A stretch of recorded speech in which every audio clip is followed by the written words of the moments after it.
Previously on Smart Mobility Today, we focused on EVs, charging, the environment, more about robots and drones, and the health impact of smart home technology.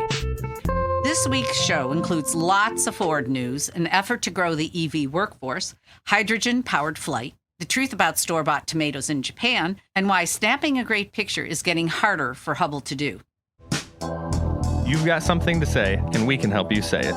Detroit Media Productions is here for your audio, photography, and video needs. DetroitMediaProductions.com.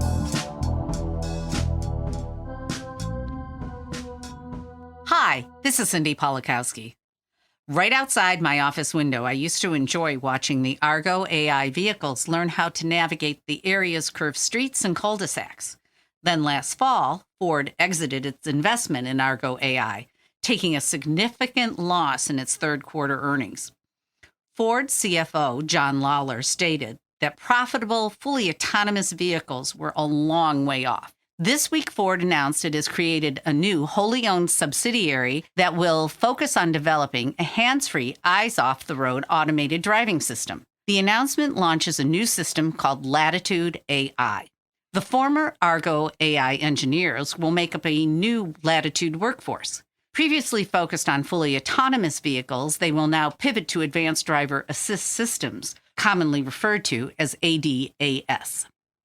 In a strangely related development, while Ford is focused on automated driving systems, the company is also apparently thinking that part of that automation is about the car repossessing itself. A Ford patent application titled Systems and Methods to Repossess a Vehicle was published by the United States Patent and Trademark Office this month.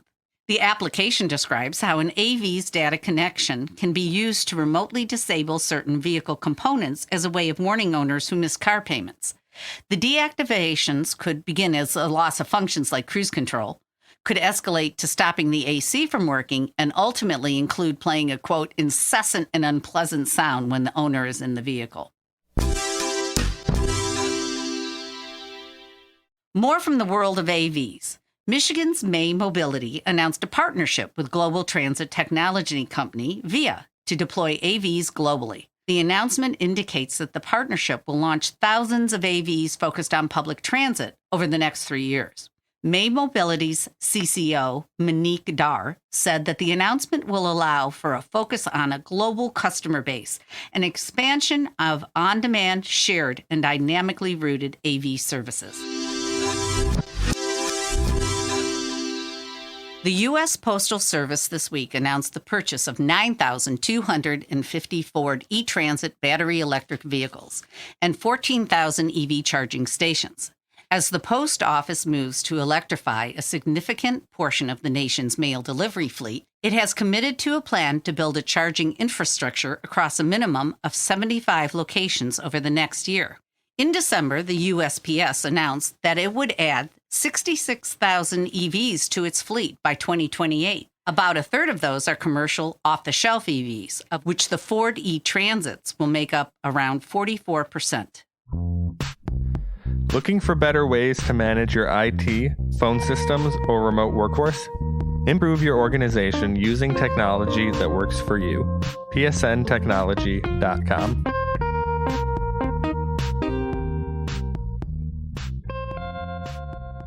Michigan is offering money to technology students who stay in the state and work in the EV sector. The Michigander EV Scholars Program offers up to $10,000 to as many as 350 students at the University of Michigan, Michigan State, and Michigan Tech. To cash in, students sign a one-year agreement to work with one of the 15 companies in Michigan's electric vehicle and mobility sector. In Seattle this week, a group of investors and journalists got to watch a demonstration of sustainable, zero-emission aviation powered by hydrogen.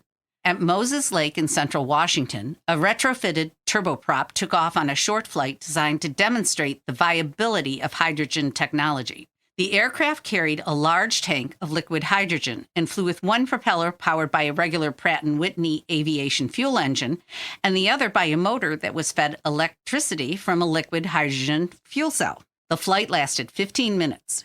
During the flight, the pilot throttled back the gas engine to idle and cruised largely on the one powered by hydrogen.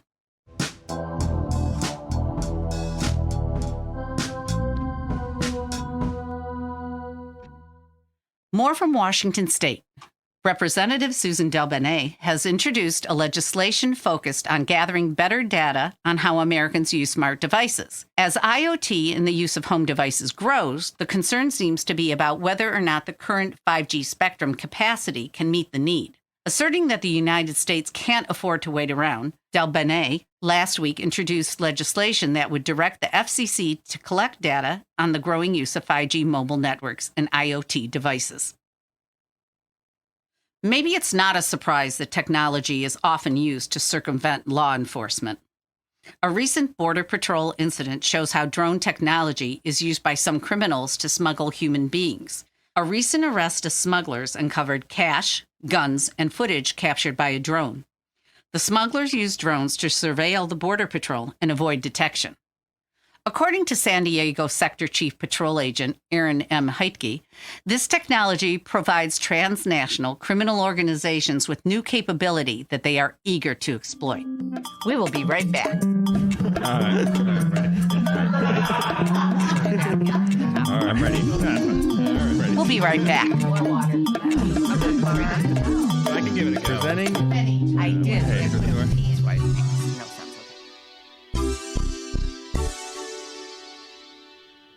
Michigan leads in technology-driven innovation. See how at mytechnews.com. mitechnews.com.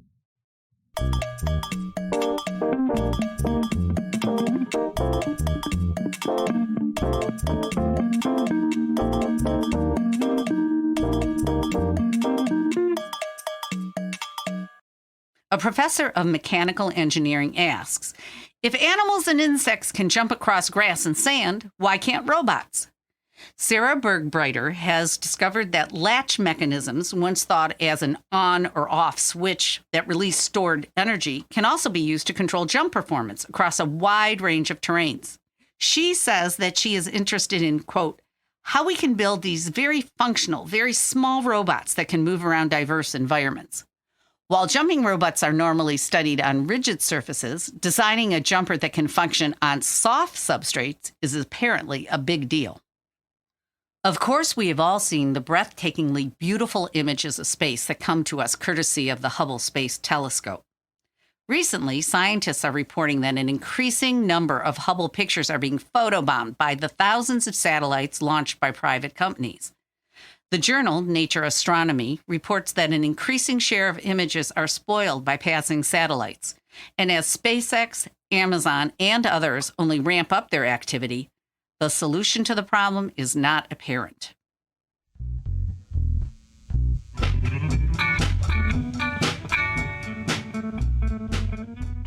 Finally, how natural are those tomatoes in your refrigerator, and how natural do you really want them to be? For about 18 months now, a Japanese company called Sanitec Seed began selling tomatoes that have been genetically modified to produce high levels of gamma-aminobutyric acid, GABA. A compound naturally found in the brain, GABA has been linked to stress reduction and is hailed as a treatment for high blood pressure and insomnia. So the question I would ask is this: would you rather take a GABA supplement or would you just incorporate it into your salad? The gene editing technology at play here is CRISPR and was developed about 10 years ago. It can be used to modify a tomato genome to reduce the production of enzymes that naturally break down GABA. Today, CRISPR is widely acknowledged as one of the most important technological breakthroughs, making editing genetic material far simpler and more affordable. Read these stories and more at globalautomobility.com and subscribe to Smart Mobility Today on your favorite podcast platform. Sign up to receive our weekly newsletter and follow us on social media at Smart Mobility Today. Produced by Detroit Media Productions, this is Smart Mobility Today.